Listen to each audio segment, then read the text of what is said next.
Hey everyone, and welcome back. You ready to get into some really fascinating AI stuff today? Always. So you sent us some articles all about this new AI communication protocol Yeah. called Gibberlink mode. It's pretty wild stuff. Yeah, we've got pieces from Forbes, the OpenAI developer community, Mm-hmm. CloudBrain. Everyone's talking about this. Mm-hmm. And we're going to try to break it all down for you today. It's really wild stuff. Yeah. Did you ever think machines might start talking amongst themselves in a way we can't understand? Like in their own secret language. Yeah, It's happening. it's happening. It's absolutely happening. And what's so fascinating is that we're not just dealing with theory here. Right. This is actually happening right now in real time. There's a video that went viral showing two AI agents on a phone call.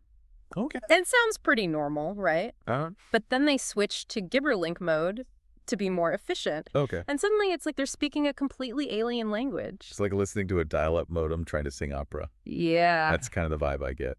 Like, what is actually going on there? So essentially, Gibberlink mode is a specialized communication protocol, almost like a secret code Mm-hmm. that AI agents use to talk to each other more efficiently. Okay. It was created by Anton Pidkuko and Boris Starkov Mm-hmm. using the IGWave library.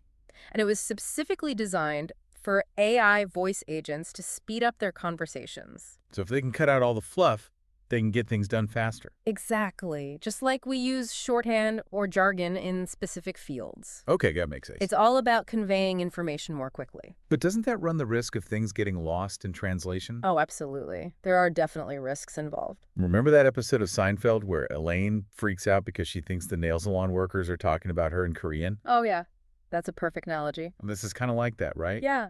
That feeling of being left out of the conversation, Right. it can be really unsettling. Especially when it comes to AI. Yeah.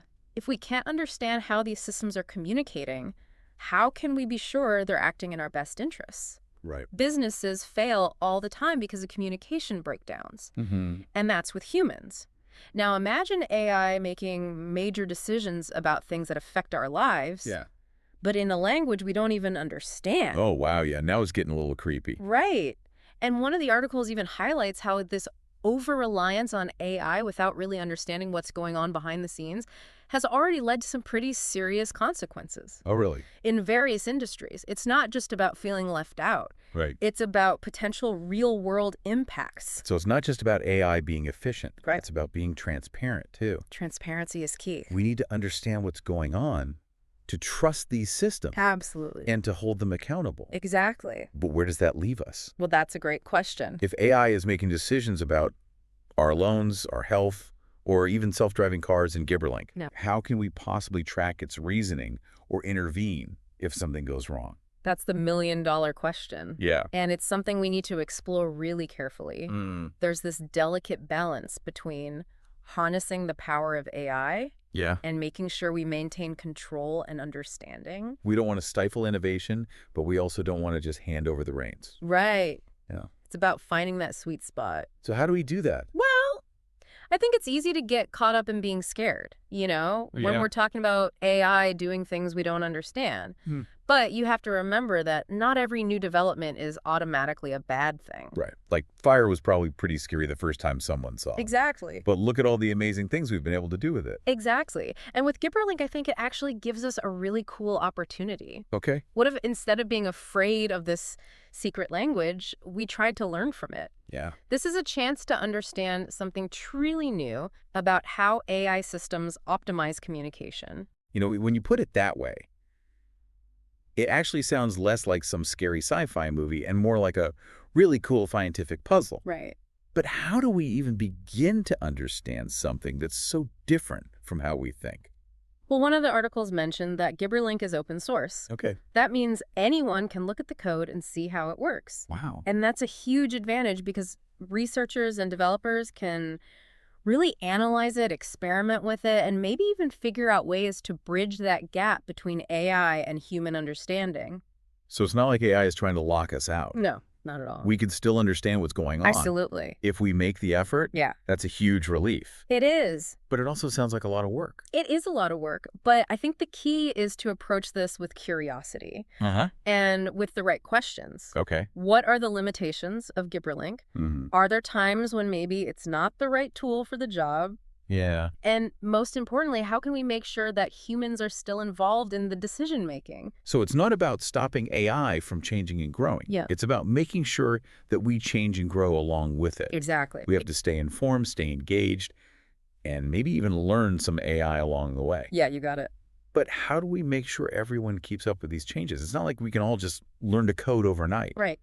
You're absolutely right. And that's why it's so important for us to build a culture of learning around AI. Okay. We need to encourage everyone, not just the tech people, Right. to be curious, to ask questions, and to challenge assumptions. I like that. We should all be active in this whole AI revolution, Exactly. not just sitting on the sidelines. We can all contribute. But where do we even begin? Well, What can our listeners do right now to be a part of this, to help make sure AI is a tool that helps us yeah, and not something that hurts us? that's the goal, right? That's what we want, right? Like, where do we go from here? Well, I think it starts with educating ourselves Okay. and just being aware of what's happening. The more people understand about AI, like how it works, what it can do, Yeah. what it can't do, the better we'll be at making sure it develops in a way that benefits everyone.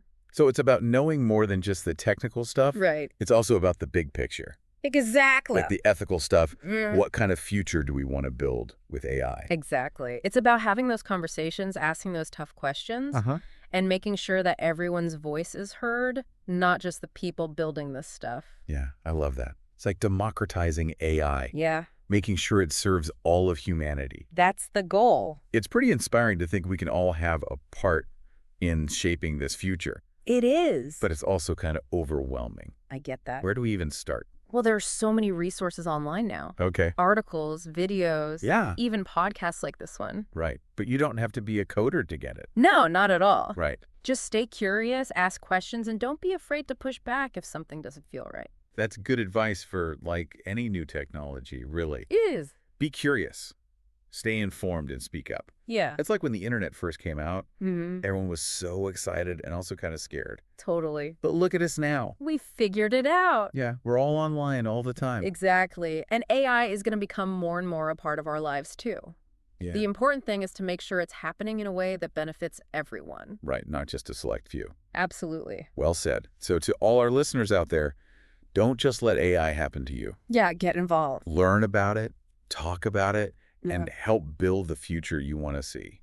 And remember, this isn't just about Gibberlink. This Mhm. is about our relationship with technology as a whole. Mm-hmm. How can we make sure AI is a tool that makes our lives better, not worse? Couldn't have said it better myself. Wow.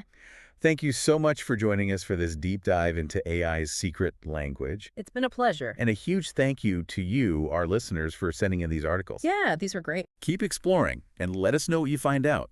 This is just the beginning of the conversation. And we're all in this together. We are. Until next time, everyone.